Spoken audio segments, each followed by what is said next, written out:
From Ticker Studios, this is The Founder's Method, presented by Memo Bottle. How can you use licensing to grow your brand, and what needs to be considered before you sign a deal? I'm John O'Burt. And I'm Jesse Leeworthy. And this is The Founder's Method. This is the show where we get into the real story behind how founders build, break, and rebuild businesses. In 2020, they took a hammock made from recycled plastic bottles and turned it into one of Australia's fastest growing outdoor brands. Over $100 million in lifetime sales, 3.5 million trees planted, and 30 million plastic bottles saved from landfill. The Run license collabs with Better Beer, the NRL, the AFL, Cricket Australia, and soon, Minecraft. Welcoming the co-founders of Nakie, Dean and Jaryd Leibbrandt. Welcome, boys.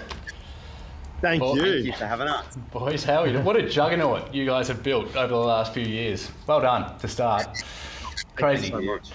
Hey, we're going to talk today about licensing because you guys have done some amazing things over the last couple of years with licensing, and I believe the first foray into licensing for you guys was through the Inspired Unemployed Boys and Better Beer. Not a bad place to start. Run us through that. How did that come about?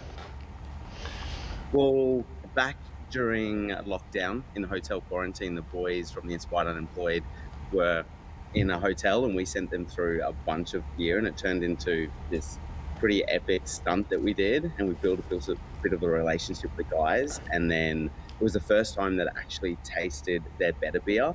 And then when we were chatting to them on the phone, they said, all right, let's do a collaboration together. Yeah, when this thing pops off, you guys got to be the first collab we do. And we were like, done deal. How good's that? That's awesome. They kind of fell into it. I love that. So when it comes to a brand, like why would they go down the licensing path? Is it like what are they really aiming to get out of it?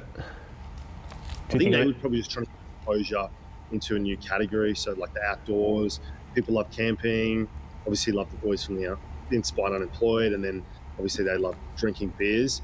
So I think that synergy between the three sort of made a bit of a match made in heaven. Yeah, absolutely. I'm sure it like opens you up to a whole lot of new customers really well.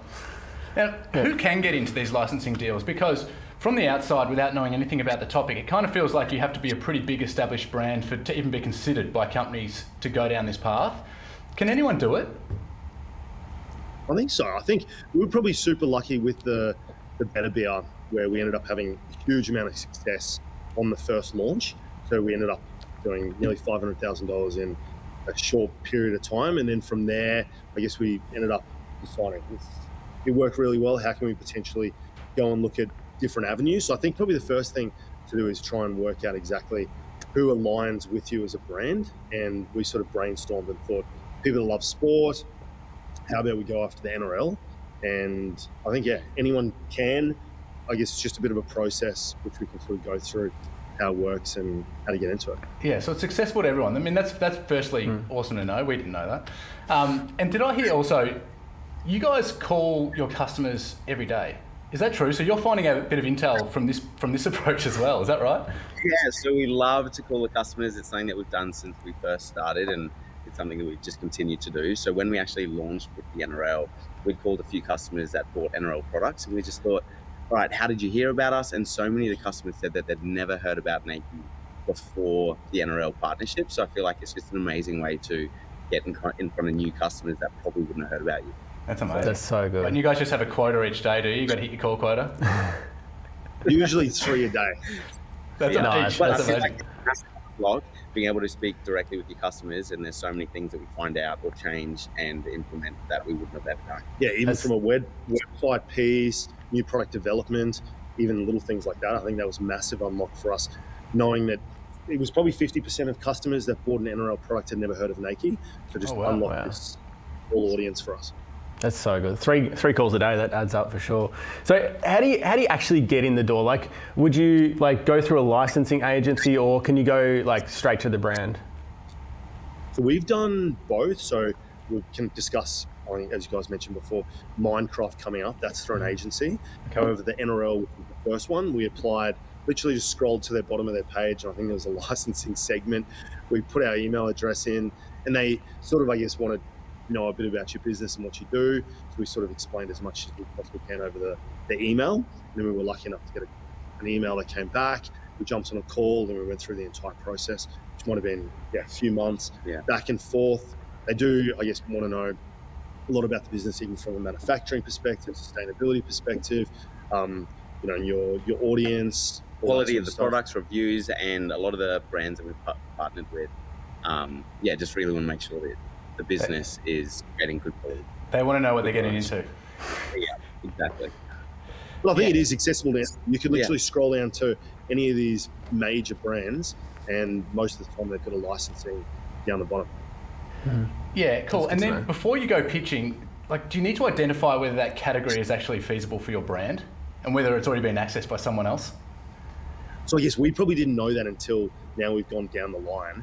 But yeah, definitely. So for example, like NRL, one of their partners, I guess. But we've got the categories for hammocks, so they can't go and get another hammock like supplier. Same as beach towels. We're like the outdoor beach towel company. So if let's say you've got a beach towel brand, the NRL are going to say no because they've already got us. So I think that is probably a big one. We didn't know about that, but I guess picking, let's say it's Disney, if you're selling, I don't know, let's say water bottles like you guys, having a look to see if anyone else is doing something similar, which no one's got a slimline water bottle. So you guys should be in luck. It's a good plug. Thanks for that. If anyone's interested.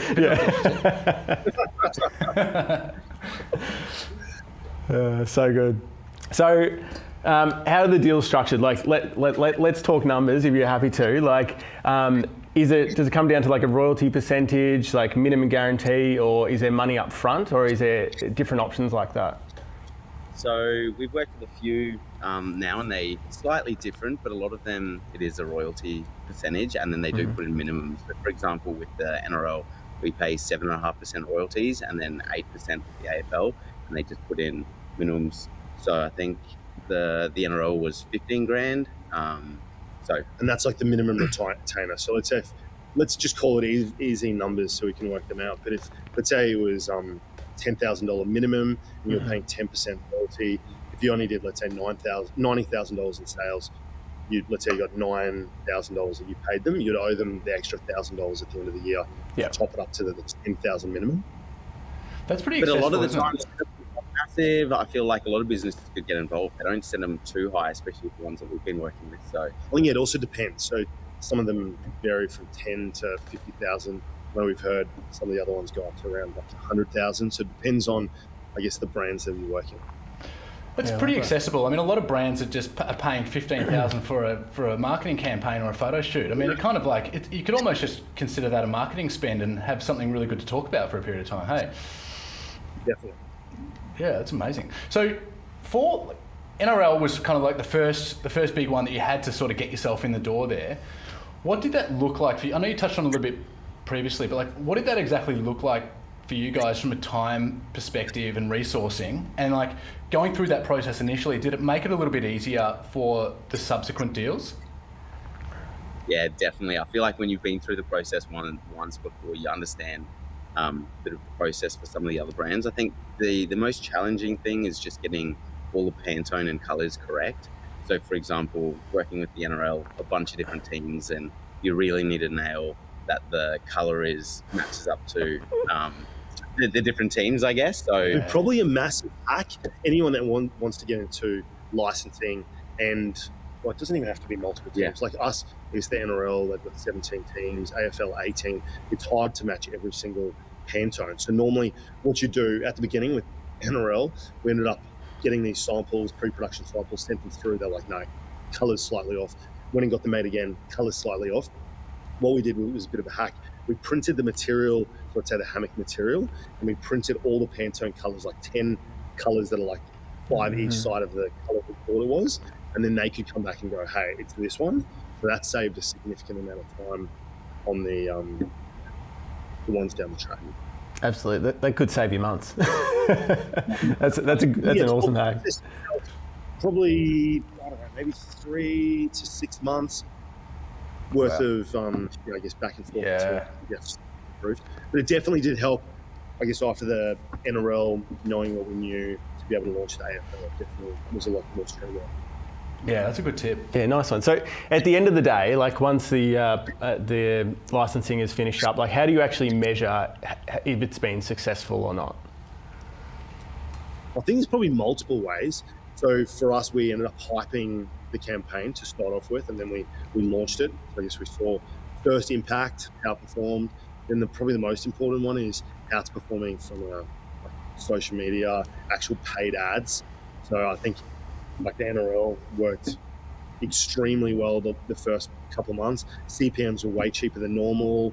Cost per clicks were cheaper, I think, because it's just so relevant to someone that, let's say, they're Broncos lover. They see the product. So I guess that works. And then, I guess probably the big one for us is how long it can last. So most of these contracts, like a 3-year contract that you got to lock in. So it's like $10,000 minimum each year, or $15,000, whatever it might be. So I guess just the longevity. And then I think one other one is just getting new customers into the brand. For example, someone will buy a NRL hammock, and then they go, oh my goodness, the quality of this product is amazing. What else do they have? It might not typically be the Broncos towel that they go buy next, but then they know that we, selling a bunch of other outdoor gear. Love that. What are some of the biggest traps that you found along the way that brands would need to be conscious of going into licensing? Probably some of the ones that we've probably touched on a little bit about how long it takes to actually get the colours and stuff. That was a massive one, for us. So I think, I'd imagine stock management as well would be a pretty tough one, trying to So I think that's probably the biggest one. I know we've mentioned it before, is AFL. They've got 18 different teams. Let's say you're ordering 10,000 units. What's the split? You each have like 500 of every team.